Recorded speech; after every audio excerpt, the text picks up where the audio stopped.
ஓம் முருகா சரணம். ஓம் cream come கணபதியாய நமோ நமக. சதுர்த்தியை முன்னிட்டு இந்த பூஜையில் 5 கால்களுடன் பசு மகாலட்சுமி தரிசனம் கிடைக்கப்பெற்றது பொன்னைய சிவசக்தி பாலன் குடிலில்.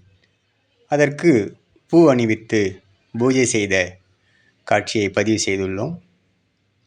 பஞ்சபூதங்கள் என்று இந்த உலகத்தை ஆளும் என்று அனைவருக்கும் தெரியும். மகாலட்சுமி பஞ்ச கால்களுடன் அருள்பாலித்து அருளாசி இன்று சதுர்த்தியில் கிடைக்கப்பெற்றது பொன்னைய சிவசக்தி பாலன் குடிலில். மக்கள் நலன் கருதி இந்த ஆசீர்வாதம் அனைவருக்கும் கிடைக்க இப்பதிவினை பதிவு செய்துள்ளோம். ஓம் கிரீம் கம் கணபதியாய நமோ நமக. ஓம் முருகா சரணம். வெற்றிவேல் முருகனுக்கு அரோகர அரோகர அரோகர.